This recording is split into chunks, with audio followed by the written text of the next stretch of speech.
DH in the NL? How MLB's potential rule changes affect the Cubs in 2019 and beyond originally appeared on nbcsportschicago.com's Baseball World. As we know, it may be about to get an extreme makeover. Ken Rosenthal turned heads with his report Tuesday night that Major League Baseball could see drastic changes as soon as this season, from the designated hitter in the National League to limits on changing out relief pitchers to serious penalties for tanking teams. The implications of any of these moves would be far and wide, and each decision would affect the Cubs in any number of ways, but let's talk about two here that are both realistic and make the most sense for a variety of reasons.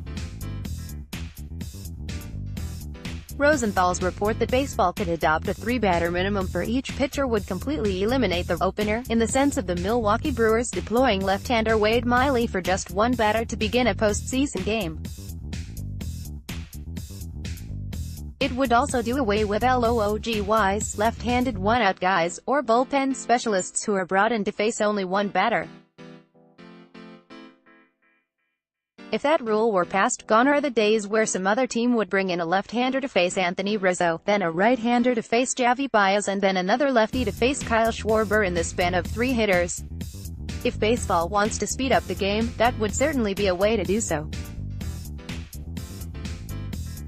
It also completely eliminates a major part of the strategy behind the game that has become a major staple since the foundation of modern bullpens decades ago. Having a pitcher face 3 batters is an arbitrary number, and it would present a host of other problems, from potential injuries to game-changing moments. Yes, it would likely bring more action into the game and probably reduce strikeouts, as pitchers would no longer be able to empty their tank just to get one hitter out in one crucial spot.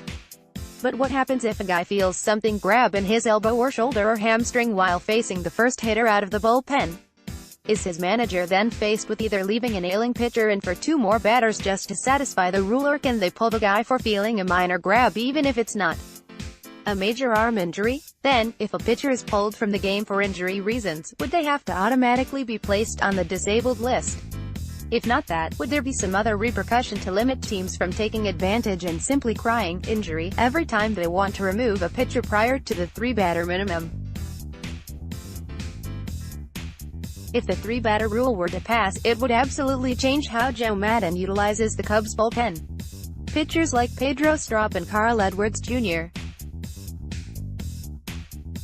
would become more valuable as guys who have success against both left-handed and right-handed hitters. Meanwhile, specialists like Brian Dunsing and Steve Cishek would see their value take a hit.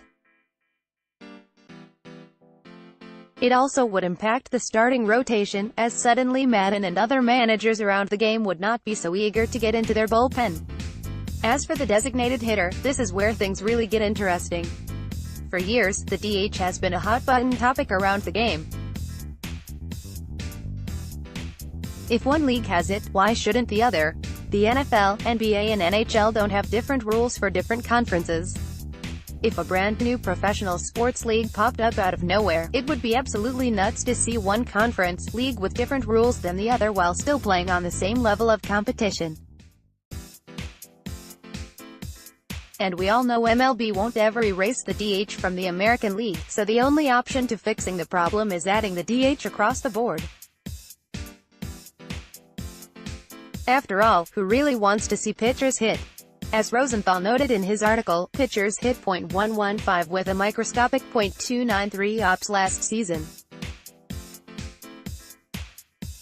If the league wants more action, removing this aspect of the game would certainly help.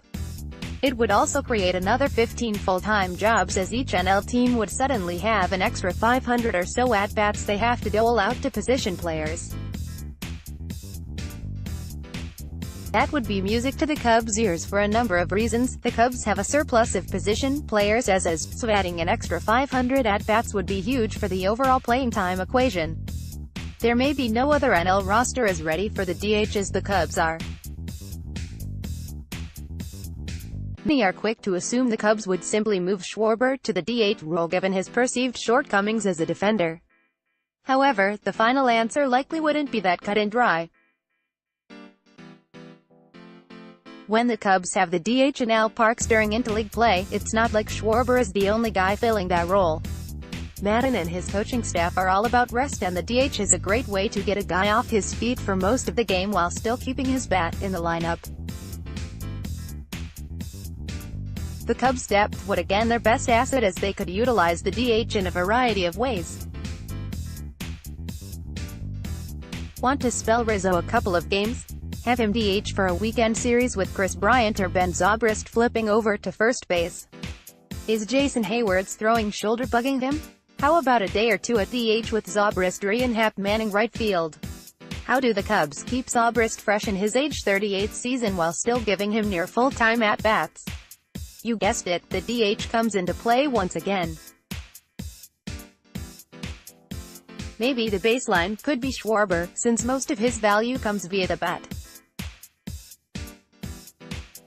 Even with his rocket arm and improved defensive numbers last year, Schwarber was still only about league average, or slightly below, as an outfielder. Just to envision it, here's one lineup scenario the Cubs could deploy with the DH in tow, against a right-handed pitcher. 1. Ben Zobrist 2B2. Kris Bryant 3B3. Anthony Rizzo 1B4. Javi Baez, SS5. Kyle Schwarber, DH6. Wilson Contreras, C7. Ian Happ, LF8. Jason Hayward, our F9. Albert Almora Jr. CF.